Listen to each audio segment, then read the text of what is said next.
Доброе утро. Телеканалы Якутия-24, НВК Саха в эфире на ваших экранах. И это утро вместе с вами встречаем, как всегда, мы в отличном настроении, готовы поделиться этим настроением с вами. Это Катерина Винокурова и Павел Танин. День недели вторник, на календаре 7 декабря. Совсем немножко остается до Нового года. А так, в ближайший час в нашей программе мы встретимся с двумя очаровательными, красивыми женщинами, которые занимаются совсем не женским спортом. Да, что это за спорт, что это за женщина, узнаем чуть попозже, сохраним небольшую интригу. Также сегодня поговорим о якутских колоколах, Да. Узнаем, в чем же их особенность. В чем их уникальность и как их собираются восстанавливать. Также в гости к нам придут две прекрасные девушки, которые работают бортпроводниками. И не случайно, ведь сегодня отмечается Международный день гражданской авиации. Ну а в нашей постоянной рубрике «Книжная полка» вас ждет очередной конкурс, поэтому будьте внимательными и следите. Напоминаем также, что мы работаем в прямом эфире. В этом эфире вы можете принять участие при помощи своих сообщений, поздравлений, пожеланий доброго утра. Для этого есть номер WhatsApp, который видите на экране, 8 914 273 44 88. А теперь самое время знакомиться с погодой. Сегодня в центральных районах в 6 часов утра температура воздуха составила 38-32 градуса.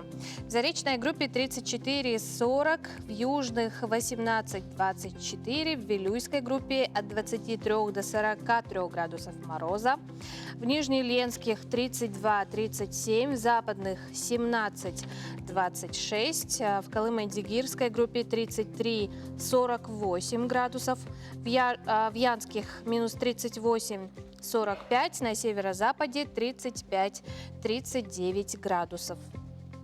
В 6 часов утра температура воздуха в городе Якутске составила 34 градуса.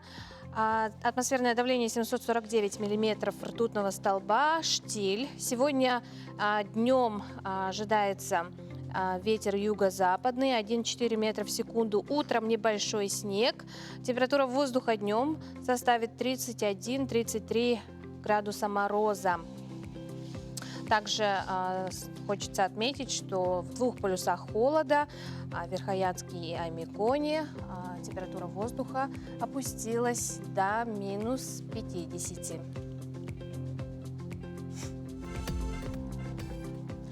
Вот говоря, кстати, про Аймикон, совсем недавно там в 60-градусный мороз. Да, было минус 60. Да, любители моржевания окунулись в реку Индигирку. И причем все происходящее снимала съемочная группа телеканала «Моя планета». Ждем наших моржей.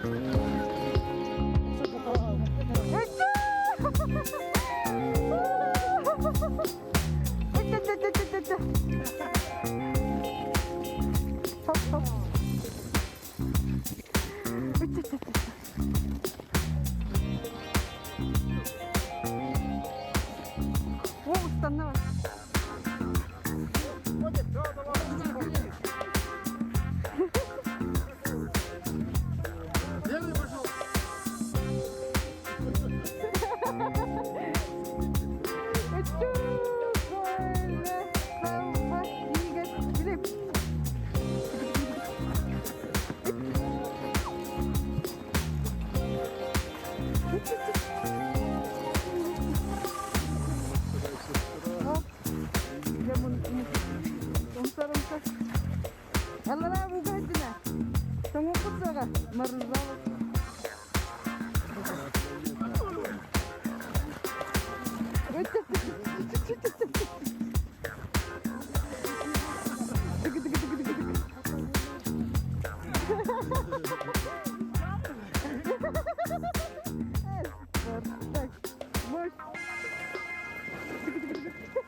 Да, представители.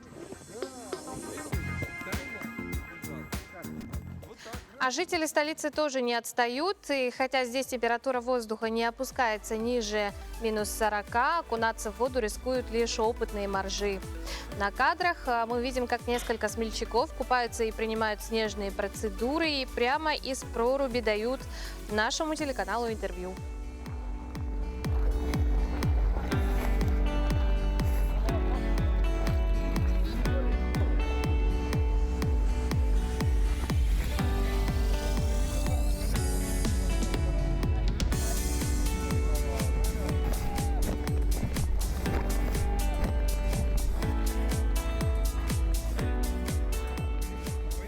Так, в принципе, даже не говоря про температуру воздуха, зима и купание, казалось бы, вещи несовместимые, но, как говорят многие, это все-таки укрепляет, закаляет организм. При этом я знаю еще одного любителя покупаться зимой.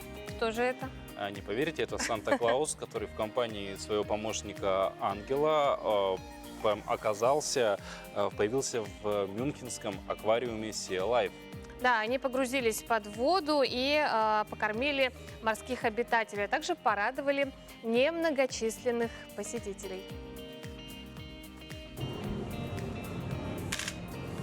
Санта-Клаус обычно путешествует по небу на санях, запряженных северными оленями. Но иногда в качестве исключения он не прочь и погрузиться в воду. В пятницу Санта и его помощник Ангел покормили обитателей мюнхенского аквариума Sea Life, которые, судя по всему, хорошо вели себя весь прошлый год. Зрелище обрадовало и посетителей заведения, и его сотрудников. В конце концов, наша работа заключается в том, чтобы помочь людям отвлечься от их забот. И кто в праздничный период может сделать это лучше, чем Санта-Клаус? Дети очень рады тому, что в аквариуме теперь можно увидеть Санту и его помощника Ангела. Для них это отличное развлечение, а для нас возможность сделать что-то помимо того, чтобы проверять на входе удостоверение личности и сертификаты о вакцинации. По словам сотрудников, Санта с его угощением появился здесь вдобавок к регулярному кормлению рыб раз в неделю. Но смотрители уверены, что такое обилие пищи для обитателей Sea Life не опасно и не возражают, если они съедят лишний лист салата, кусок брокколи или, в случае с акулами, дополнительную рыбу. В мюнхенском аквариуме, как и в большинстве других немецких заведений, действует система 2G+. Вакцинированные и переболевшие COVID-19 должны показать на входе отрицательный ПЦР-тест на коронавирус. Это уже сказалось на количестве посетителей, особенно в будние дни. Многие не успевают следить за постоянно меняющимися правилами и предпочитают оставаться дома. Мне кажется, рыбы тоже таки ощутили на себе атмосферу праздника, и это замечательно. Ну и у Санта-Клауса, можно сказать, такая неплохая спортивная подготовка. Да. Говоря, кстати, про спорт, спортивные состязания, 25 спортсменов из разных стран Европы приняли участие в 22-м Королевском кубке пилотов аэростатов. Он прошел в городе Антекера на юге Испании. Десятки воздушных шаров в субботу и воскресенье взмыли в небо над городом Антекера на юге Испании, примерно в 50 километрах к северу от Малаги. Здесь стартовали состязания под названием «22-й Королевский кубок пилотов аэростатов». В турнире принимают участие 25 спортсменов из Испании и других стран Европы – Германии, Португалии, Словении, Словакии, Франции и Венгрии. В рамках воскресных соревнований им пришлось посостязаться в двух гонках. В первой пилотам нужно было приземлиться как можно ближе к цели, цифровые координаты которой им выдали организаторы. Ориентировались они при помощи GPS-датчиков. Во второй гонке участникам нужно было догонять воздушный шар, вылетевший за 10 минут до всех остальных. Очки начислялись за то, как быстро и как близко пилотам удавалось подлететь к шару-приманке. Я собираюсь лететь очень быстро, очень неточно и приземлюсь как можно быстрее. Королевский кубок пилотов аэростатов проходит с 4 по 8 декабря в разных точках региона. Он стартует в Антекере, продолжится в Аркус-де-ла-Фронтера, а завершится в Севилье.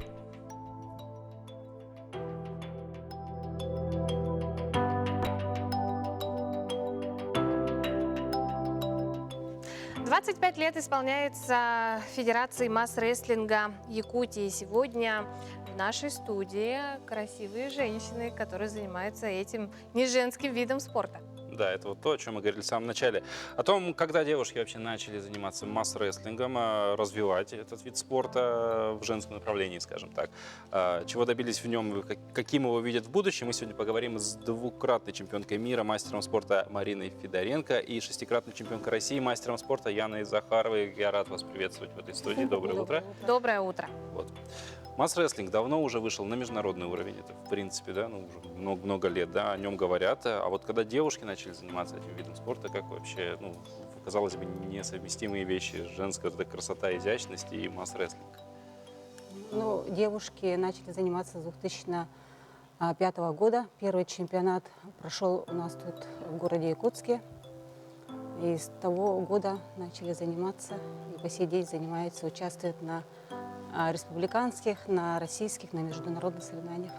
Есть ли вообще какое-то вот отличие мужского масс-рестлинга и женского масс-рестлинга? Может, какие-то в правилах какие-то изменения? Нет, нету. То есть абсолютно идентичные виды спорта. Мужчины и женщины равны, да, в данной Да. дисциплине? Совершенно. Но выступают отдельно. Женщина отдельно, Да. мужчина отдельно. Ну, говорят, что у женщин более зрелищно проходит. Проходят схватки. Ну, потому что они как более бескомпромиссные, наверное. А вообще, насколько распространен масс-рестлинг, именно женский масс-рестлинг, то есть количество спортсменок по всему миру, или же именно по женской, да, линии, скажем так, в мире пока не очень востребован? Нет, востребован. Сейчас наравне с мужчинами в таких же весовых категориях участвуют женщины, представляют команды, свои регионы. А вот из иностранных спортсменок есть у вас конкурентки? Конкуренты есть, конечно. С Украины очень сильные спортсменки. С Киргизии вот последние чемпионаты В показали. Финляндии свыше 85 девушка очень сильная. То есть не только страны СНГ в этом деле принимают участие. Но вот все спортсмены, всегда, на самом деле, спортсмен – это человек, который, мне кажется, постоянно, да, находится в состоянии подготовки к каким-то соревнованиям. К чему-то сейчас готовитесь, кстати, к каким-то выступлениям, к каким-то соревнованиям, стартам? Да, вот сейчас планируется 16-20 декабря финальный этап Кубка мира, который будет проходить в Финляндии, город Пихта. Там уже заявлено 12 стран. И вот Россия едет двумя составами представлять Республика. Россию. представлять. Страну. Да, страну. Наша страна будет представлена, получается, двумя составами. Двумя А составами. кто еще, какие страны? 12 стран вы сказали, но вот Россия 2 команды и 11 стран еще остается. Да. Будут. Ну, Украина, Киргизия, много стран. Венгрия, Венгрия. сами хозяева. Но также, насколько мы знаем, предстоит чемпионат по масс-рестлингу имени Дегтярева. Да, об этом немного расскажите. Увидят ли зрители главное? Причем он раньше чуть пойдет, 10-12, насколько. 10 число. Ну, как раз юбилейные сейчас мероприятия проходят, 25 федераций республики. И вот в рамках этих юбилейных мероприятий 11-12 декабря вот планируются эти соревнования. А 12 будет прямой эфир по НВК СХ проходить. 2 весовых категории будут: мужчины до 75 и свыше 75, и женщины абсолютно весовая категория. Ну вот говоря про юбилейные как раз мероприятия 25-летия Федерации масс-рестлинга, мы вот знаем, что спортсмены выйдут на сцену и споют. Будете тоже участвовать в этом? Да, концерт будет 10 декабря в ДК Кулаковского. Там, ну, мы не будем петь, а, конечно, там поют масс-рестлеры знаменитые. Мы участвуем в династии. Спортивная династия будет, там дефиле, семьи выступают, мы там принимаем Как раз я участие. там представляю. Вот как раз-таки, да, давайте об этом поговорим и покажем, да? Это ваши Это картины, работы. Марина. Да, мои работы. Я взяла самые, которые у меня небольшие. Я их показываю. Как красиво. Ага. У меня там будет как импровизированная небольшая выставка. Это работа из бересты, покрытая эпоксидной смолой. Интересно. И живописные. Ты. Это ваше увлечение, это ваше хобби? Да, это мое хобби. У меня уже было даже пару выставок. Ну, вот судя по вашим спортивным титулам и судя по качеству картин исполнения, тогда вопрос, что все-таки хобби? Художество или масс-рестлинг?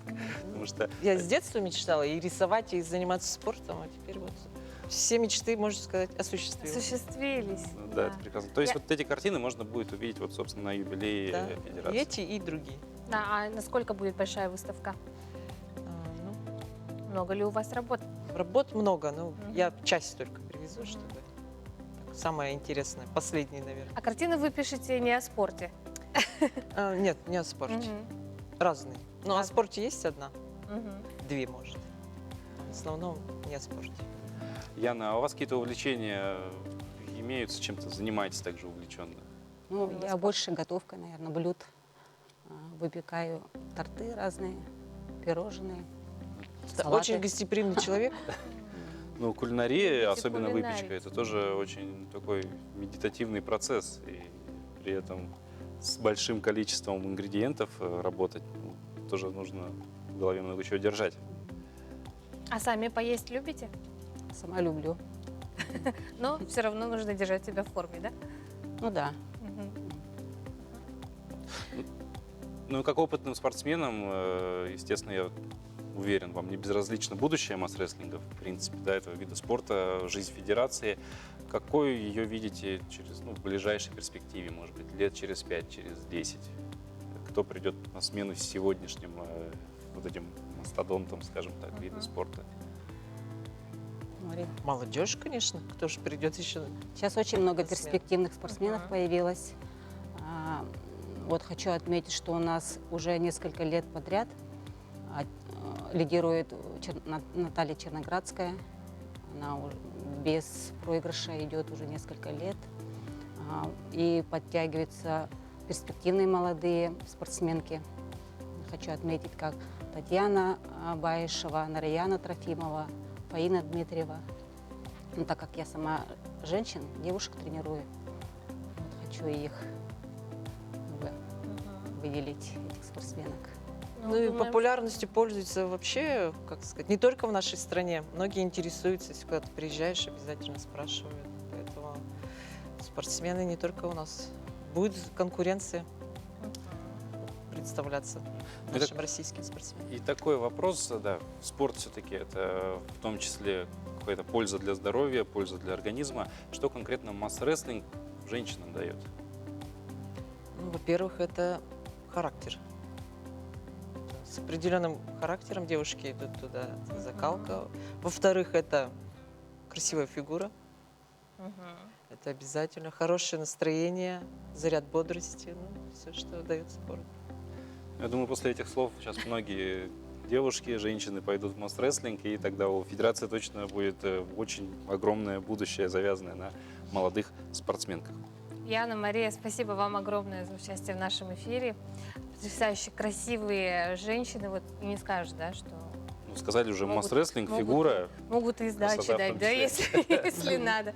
Спасибо, дальнейших вам успехов. Спасибо. Ага, Спасибо. и да, будущее есть. Да.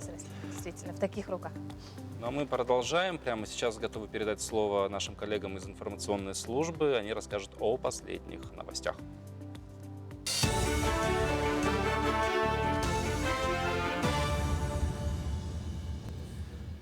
Это утренний выпуск новостей в студии Влад Давыдов. Автозимник через Лену открыли от села Хатасы до Нижнего Бестяха. Движение открыто для автомобилей с общей массой до 3 тонн. Объект был накануне принят комиссией по контролю проверки грузоподъемности переправы на льду, состоящей из представителей Укравтодора, Якутии и ГИМС. На ледовом зимнике протяженностью свыше 20 километров имеются 2 основные полосы движения, 2 резервные. Для соблюдения норм безопасности Управлением автодорог республики организована на берегах реки круглосуточная работа пунктов весового контроля, также видеофиксация. Текущая эпидобстановка в республике сохраняет тенденцию к уменьшению новых случаев заболевания ковидом. Согласно данным Роспотребнадзора, накануне 251 человек заразился коронавирусом. В Якутии в том числе 53 ребенка. В стационарах проходят лечение 1300 человек. Средней тяжести в тяжелом состоянии 105, в реанимации 17 крайне тяжелых больных. Напряженная ситуация в Мирнинском районе, 31 заболевшие накануне. В Алекминском, Мегино-Кангаласском районах 19 и 20 случаев соответственно. Сложная обстановка наблюдается и в Хангаласском улусе, там 14 заболевших. Тем временем продолжается активная вакцинация населения как от коронавируса, так и против гриппа. Первую вакцину, первый компонент получили 68% взрослого населения республики. Это почти 409 тысяч человек. Декада зимней подписки стартовала в отделениях Почты России. Оформить подписку на газеты и журналы на первое полугодие следующего года можно с хорошей скидкой. Издательские дома вместе с почтой снизили цены до 30% на более чем 700 изданий. 23 из них региональные, 25 районных. Кроме того, в отделениях идет акция под названием «Дерево добра». В ее рамках можно подарить подписку на издание детям из детдомов, школ-интернатов, пожилым людям, ну и инвалидам из домов престарелых. Декада зимней подписки продлится до 16 декабря. В акции участвуют более 700 изданий, как федеральных, так и республиканских. Мы считаем очень важным поддерживать институт подписки, предоставляя в том числе значительные скидки совместно с нашими партнерами, издателями республики. В целом, в 2021 году было оформлено подписки более 107 тысяч изданий. При этом 80% из этого числа это подписка на местные издания, то есть республиканские и районные газеты и журналы. Дан старт народному онлайн-голосованию за лауреатов спортивной премии «Гранд-финал» чемпиона Якутии. Лучших спортсменов года определят в 4 номинациях: олимпийские виды спорта, неолимпийские дисциплины, национальные виды и адаптивные виды спорта. Голосование проходит на сайте sportyakutia.ru. По его итогам отберут 3 финалистов. Лучших из них определит специальная комиссия, в которую войдут сотрудники физкультуры и спорта, эксперты, журналисты. Итоги премии «Гранд-финал» чемпиона Якутии подведут в прямом эфире канала НВК «Саха» 25 декабря. Гранд-финал чемпиона Якутии 2021 года. Это, значит, мы уже в таком формате будем проводить и в 3-й раз, да, в прямом эфире на телеканале НВК «Саха». До последнего момента мы в республике не могли проводить соревнования, но в других регионах страны, и в Москве, и в центральных городах проводились и первенства России, и чемпионаты страны, и международные соревнования Европы, мира, да, поэтому наши спортсмены, вот, благодаря круглогодичной тренировке непрерывной, они очень достойно в этом году выступили и завоевали для родной республики очень много достойных медалей. Спасибо коллегам. Мы продолжаем. Якутские колокола обладают уникальной коллекцией. Якутские музеи обладают уникальной коллекцией колоколов. К такому заключению пришли эксперты Сибирского центра колокольного искусства города Новосибирска. Да, на днях они работали в Якутске-Вусалданском районе. О том, чем уникальны якутские колокола, как вообще их планируют восстановить, об этом расскажет Оксана Устинова. Комплексное исследование якутских колоколов началось еще этой весной. Тогда специалисты съездили в Черкесский историко-мемориальный музей и Ытыкёльский литературно-художественный музей-заповедник в Татинский улус. Сейчас их цель – восполнить пробелы в архивной работе. В Сибири во все времена колоколов не хватало. Их привозили из центральной части России и за рубежа, в том числе из Европы. Якутия всегда нас привлекала, но определенной отдаленностью своей. И, конечно, мы понимаем, что привезти сюда колокола – это был подвиг. Наши предки это делали. И нам хочется узнать, и как они звучали, и какие колокола здесь появились. Отливались ли тут местные какие-то колокола. Пока об этом неизвестно. В науке компонологии якутский аспект, вот изучение якутской территории, колокола неизвестны. И мы сейчас хотим открыть эту страницу истории. Большинство колоколов не подписаны мастерами. Специалисты сейчас работают над этим. По их словам, колокола в Якутии уникальны. Сохранились и такие, которых нигде больше нет. Музей «Дружба» в Усть-Алданском улусе селе Сотту является местом, где находится копия Спасо-Зашиверской церкви и колокольни. И, конечно, нам было так интересно узнать, как же звонят здесь, в копии этой церкви, которая была построена по указанию основателя этого музея Дмитрия Кононовича Сивцева. И чем больше мы узнавали об этой колокольне, тем больше интереса это вызывало. Потому что нам показалось, что колокольня у вас гораздо большего размера, чем в Новосибирске. Начали искать чертежи, сравнивать размеры. Сейчас мы, когда проезжали мимо, нам показалось, что колокольня, наоборот, небольшая.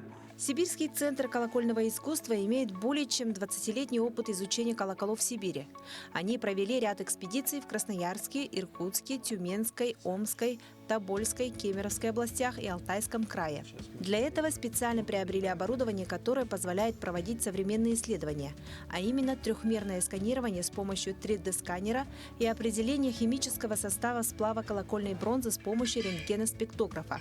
Ну, на данном этапе делать какие-то выводы, наверное, еще рано, потому что исследования только начались, и, соответственно, в течение работы, сколько она продлится, тоже сложно сказать, потому что запланированы, конечно, большие экспедиции по улусам.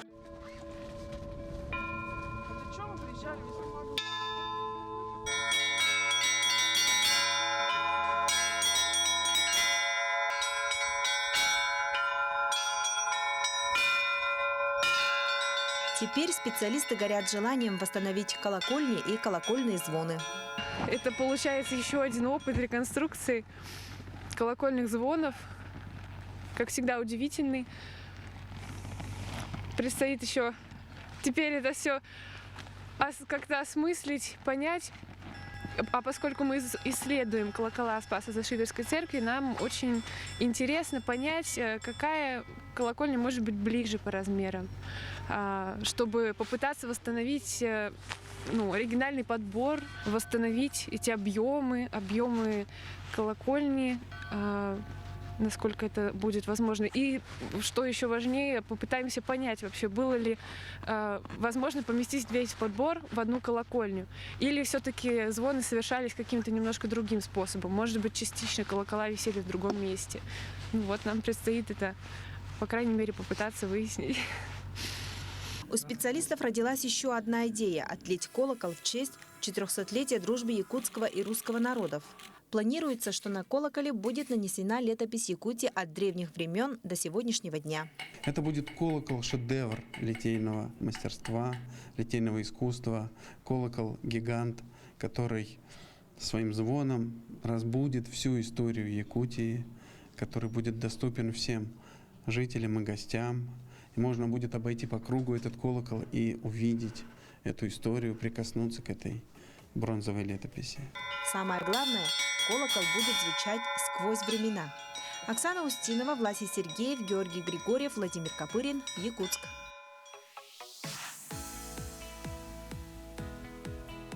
Действительно, якутские колокола, мне кажется, это такой настоящий клад, который долгое время был закрыт, а сейчас потихоньку открывается. Возможно, да. Возможно, люди, которые в свое время или сейчас живут рядом с храмами, церквями, когда колокольный звон бывает с самого утра воскресенья, имеют какое-то другое мнение. Тем не менее, да, с точки зрения истории, именно находок вот этих артефактов, назовем это так, конечно же, это большой клад. Паш, какие примеры диалектов ты знаешь? Неожиданный переход, конечно. Но диалект вообще, что такое диалект, надо узнать. Это, наверное, это же разное произношение, когда вот одно и то же слово в разных регионах называют по-разному. Да, звучит по-разному. Вот я, например, знаю, что в Сибири и Центральной России по-разному называют мочалку. Где-то виходка, где-то мочалка. Интересно. И люди не понимают, о чем идет речь. Потому что за мочалка, что за виходка. Говорят об одном и том же. Это интересно, какое слово нам подготовила сегодня рубрика «Говорим правильно». Ну, узнаем прямо сейчас. Доброе утро, дорогие телезрители! Еще со школьной скамьи нам известно, что русский язык богат синонимами. Для тех, кто забыл, напоминаю, синонимы – это слова, которые пишутся по-разному, произносятся по-разному, но значения которых или одинаковы, или очень похожи. Примером синонима могут служить такие слова, как «веселый» и «радостный», «битва», «сражение». Но нередко бывает так, что один из синонимов имеет значение непохожее. И эта непохожесть, она проявляется в том, что его можно употреблять только в определенном стиле. Ну, например, глаза – это слово нейтральное, а вот очи мы с вами скорее встретим в художественном произведении. А еще могут быть такие синонимы, которые употребляются только на определенной территории. Такие синонимы называются диалектными. Например, у глаголов «мыться», «чиститься» есть диалектный синоним «чиханаститься». Давайте говорить правильно. Всего доброго! Ну что ж, уже половина нашего замечательного утра прошла. Мы постепенно все собираемся на работу, одеваемся, собираемся на работу. И, к слову... Да, хотим напомнить вам про наш WhatsApp номер 8 914 273 4488. Мы напоминаем, что вы можете делиться с нами своими вопросами, задавать нам вопросы. Можете кого-то поздравить. Да, говоря про поздравления, одно у нас есть, мы его спешим зачитать с удовольствием. Доброе утро! Поздравляем Наговицына Андрея Николаевича с днем рождения. Желаем здоровья, семейного счастья, благополучия. Пусть в вашем доме царят уют и гармония. Семейные друзья с города Якутска. Мы присоединяемся к поздравлениям. Ну а теперь наступило время очередного конкурса от Национальной библиотеки. Самые внимательные зрители, которые смотрели наши выпуски в течение последних 3 недель, у них есть возможность выиграть замечательные памятные подарки от Национальной библиотеки. Да, все это в нашей рубрике «Книжная полка». Доброе утро! Традиционно по 3 прошедшим сюжетам мы вам зададим 3 вопроса, на которые вы должны будете ответить и получить приз от имени Национальной библиотеки Республики Саха-Якутия. В первом сюжете мы рассказывали про книгу «Лунная девушка». Внимание, вопрос. Что побудило девочку покинуть Землю и подняться навсегда жить на Луну? Второй сюжет был посвящен детективу известной российской писательницы Александры Марининой «Другая правда». Главным героем сюжета книги Александры Марининой является молодой журналист. Внимание, вопрос. Сколько лет было журналисту? Третий выпуск был посвящен уникальным трудам сильного этнографа Владимира Зинзинова. Внимание, вопрос. Какому субэтносу он посвятил свой труд «Старинные люди у холодного океана»? Будьте внимательны, мы ждем ваши ответы на нашу электронную почту victorina.nb@mail.ru. Ну а сегодня, как мы уже сказали в самом начале эфира, отмечается Международный день гражданской авиации. О нем мы обязательно поговорим чуточку попозже, ну а прямо сейчас давайте узнаем, какими еще событиями сегодняшний день отметился.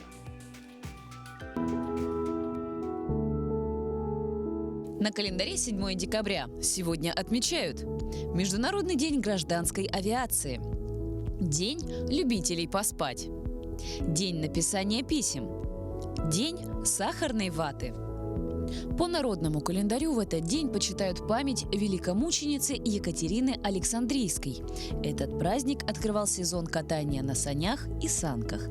Молодожены проводили обряд оберега от сглаза. Для этого они стелили перед входными дверьми вывернутый наизнанку тулуп и проходили по нему.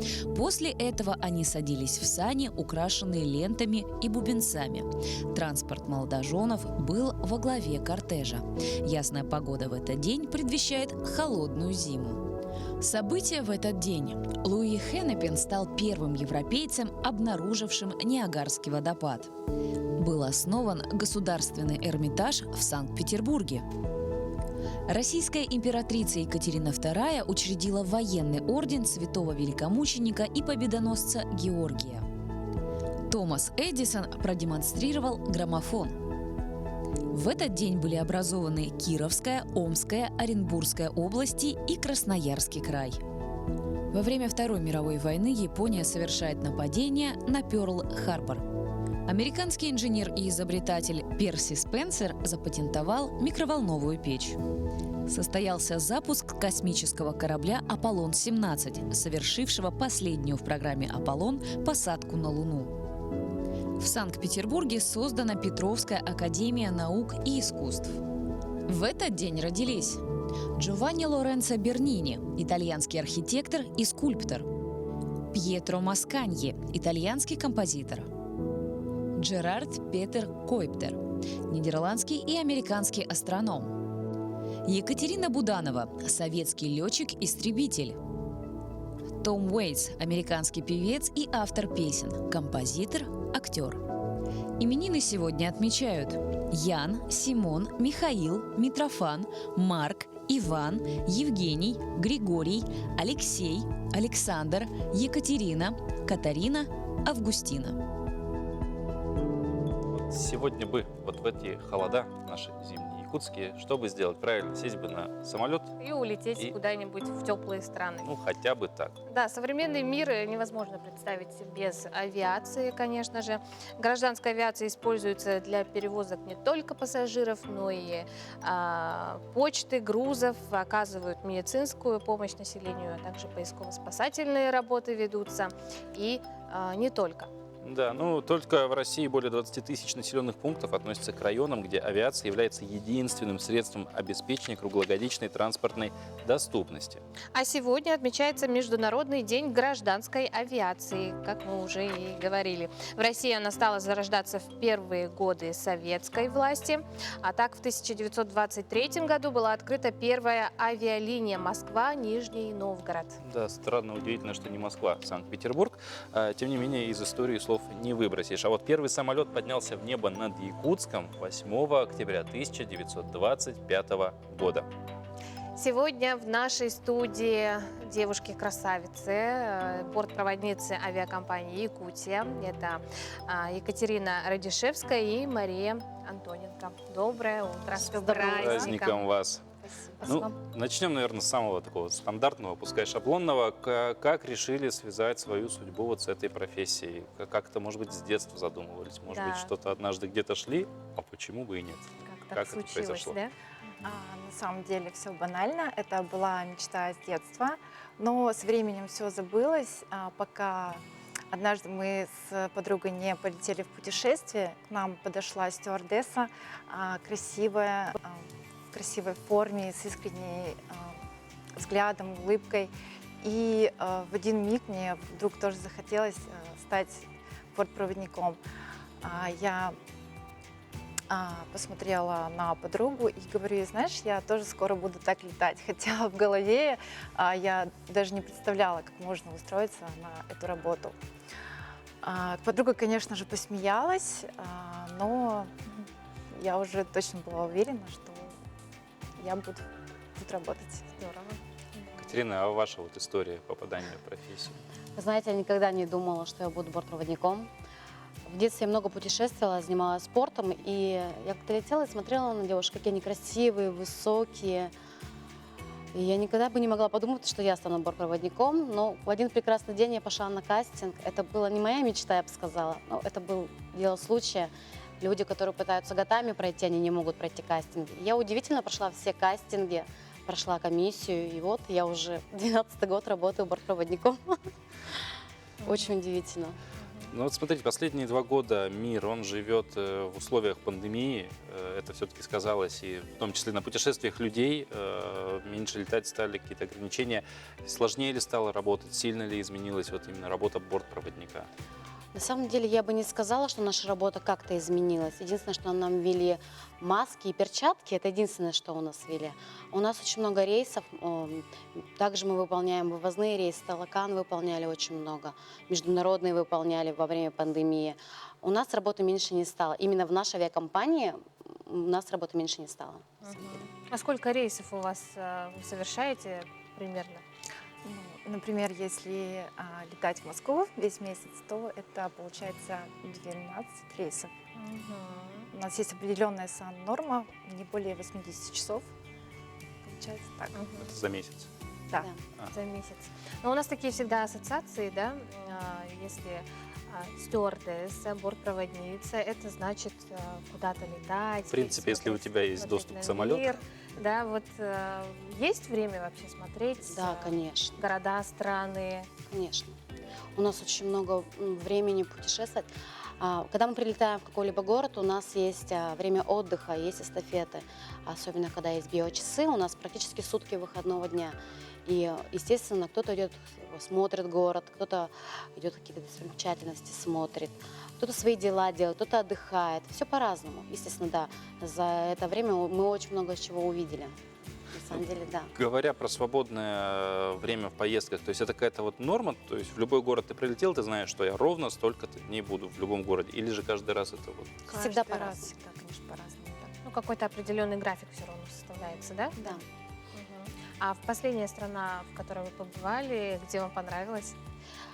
Я, наверное, последняя моя страна это был Сеул и Тунис. Но Тунис это моя любовь, безусловно. Сеул тоже очень хороший, красивый азиатский город. Ну, безупречно просто. Но вообще, наверное, больше всего мне понравилась Америка. Это замечательный город. Замечательная страна. Да, страна, извиняюсь. Город. Мария? До пандемии мы летали Санью. Было тепло, жарко, весело. А самые, на ваш взгляд, интересные маршруты именно? Вот, именно, ну, не сам город, возможно, да, не сама страна, именно маршруты интересны. Можно как-то их выделить, или они, возможно, у вас там сливаются все, неважно, куда летим, маршрут есть маршрут. В основном мы летаем Москва, Санкт-Петербург. Вы знаете, самый, наверное, я бы сказала, очень интересный маршрут, на котором может случиться все, наверное, это Москва. Это самый интересный маршрут у нас. Ну и самый сложный, я бы сказала, рейс. Ну, это очень интересный маршрут, на самом деле. Слетать в Москву. Ну, раз самый интересный, может быть, расскажете, какой-то был, может, необычный случай во время маршрута? На самом деле, очень много необычных случаев. Начиная, что люди в обмороки падают, и чуть ли не роды уже начинаются. Ну, за историю авиации это было очень много случаев. Ну, конкретно на вашем, может быть, опыте? Ну, у меня даже было то, что у девушки отошли воды, и то, что вот-вот, ну, слава богу, что успели. Да, она была первородка. Это был большой плюс. Девушки, ну мы, естественно, все знаем, да, что когда летим, ну, одним из таких приятных моментов это что-нибудь перекусить. Дают поесть. Да, когда дают поесть, да, выбираешь что-то. Отличается ли меню ваше от пассажирского? И чем вы питаетесь? На самом деле значительно не отличается. Единственное, что у нас всегда предоставляется горячее питание. Ну, Мария, Екатерина, спасибо вам большое, что в эту студию пришли. Интересную историю рассказали в том числе. Еще раз поздравляем вас с вашим профессиональным праздником. Желаем еще долгих успехов в вашем деле интересном и увлекательном. И еще много-много стран, городов интересных вам изучить. Спасибо. Спасибо. С праздником. Ну, а далее мы на небольшую паузу уйдем ненадолго. И вернемся, продолжим рассказывать интересные вещи. Пути 7 декабря на календаре. Да. Прямо сейчас мы передадим слово нашим коллегам из информационной службы. Они расскажут о последних новостях. Ну и далее до конца еще много ничего интересного остается.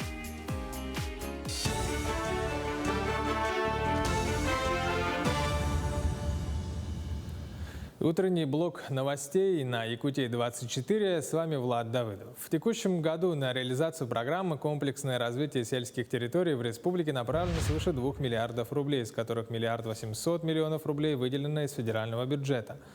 Цитата. «Независимо от того, живут люди в городе или на селе, для них должны быть созданы равные условия для достойной жизни.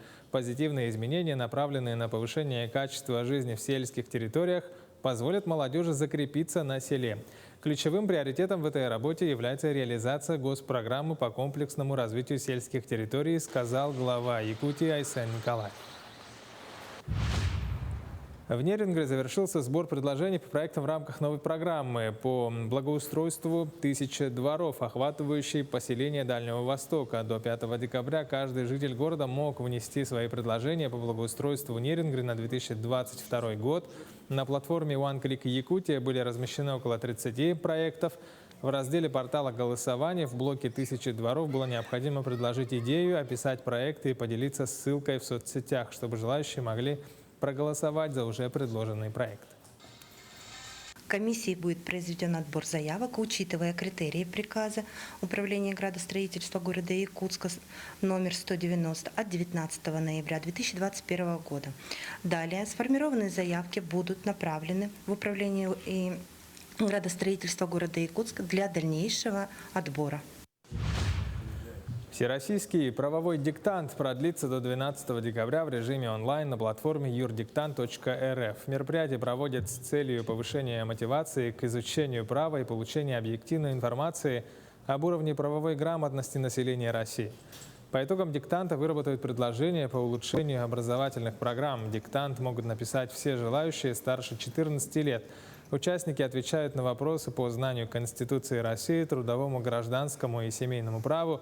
Они получат сертификаты с указанным количеством набранных баллов.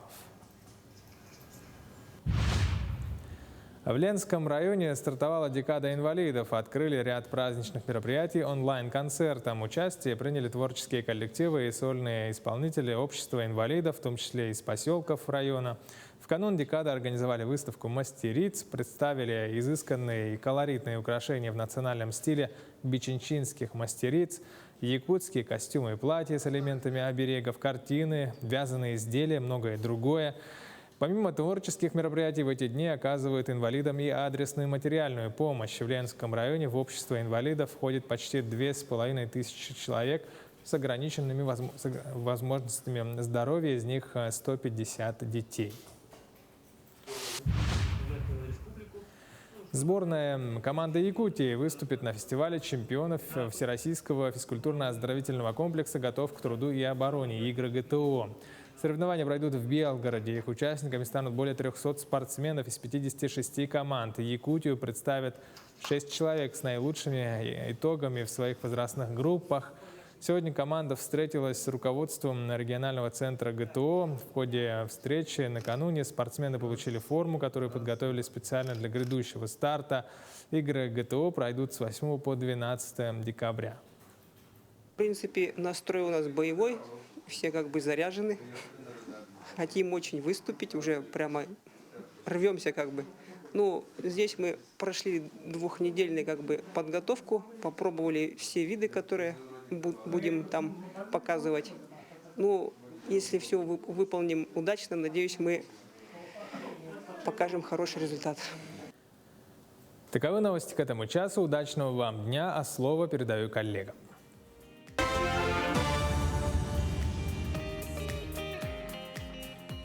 Спасибо, Владислав. Ну а мы тоже спешим интересную новость рассказать. Названы самые популярные актеры 2021 года по версии IMDb. Ну, кто не знает, это такая база данных о кино, о всем, что с ним связано, рейтинги, премьеры и тому подобное. Вот. И при этом рейтинг составлен на основе количества просмотров профилей артистов на портале. Итак, рейтинг возглавила Элизабет Олсен. Интерес к ней вырос после премьеры сериала «Ванда Вижн» в начале года. Ну, так отмечает портал. Лично мой интерес к ней вырос намного раньше, еще с «Мстителей» первых. Так, рейтинг... На втором месте идет звезда сериала «Бриджертоны» Регина Пейдж. Замыкает тройку лидеров Флоренс Пью, с которой в 2021 году вышел фильм «Марвел. Черная вдова». Актриса исполнила роль шпионки Елены Беловой. Четвертую строчку занимает кубинская актриса Анна де Армас. «Не время умирать», в такой работе она снялась. Следом за ней идут исполнительницы одной из главных ролей в сериале «Рассказ служанки» Иван Страховский. Актрисы Аня Тейлор-Джой из «Хода королевы» и Александра Дадарио «Акварио. Почему женщины убивают». Джоди Комер, известная по фильму «Убивая Еву», и британский актер, звезда сериала «Тень и кость» Бен Барнс. А замыкает топ-10 Лили Джеймс, которая исполняет главную роль в фильме «Ребекка». Ну, что интересно, из этой десятки 2 актера, которые засветились в киновселенной Марвел. Ну, я думаю, это правильно. Это правильно. Да. Ну, а прямо сейчас узнаем, что нас ожидает прямо сейчас за окном. Мы поговорим о погоде. Сегодня в центральных районах температура воздуха в 6 часов утра составила 32-38 градусов. В заречной группе 34-40, в южных 18-24, в Вилюйской группе от 23 до 43 градусов мороза, в Нижнеленских 32-37, в западных 17-26, в Колымо-Индигирской группе 33, местами 48 градусов, в Янских 38-45, на северо-западе 35-39. В 6 часов утра температура воздуха в Якутске составила 34 градуса мороза, атмосферное давление 749 миллиметров ртутного столба. Сегодня утром в Якутске небольшой снег, ветер юго-западный 1,4 метра в секунду. Температура воздуха днем составит минус 31, минус 34 градуса. Ну, разве это не повод сегодняшний день провести с улыбкой, то, что в Якутске не минус 45, Пока как еще, обычно да. бывает в декабре. Да. Ну, в принципе, погода держится достаточно теплая в некоторых местах. На этом наш эфир подошел к концу. Надеемся, что сегодня вам было с нами интересно. Ждем уже завтрашнее утро, в котором будет все так же хорошо, прекрасно и удивительно. Хорошего вам дня, отличного настроения, улыбайтесь. До завтра. До завтра.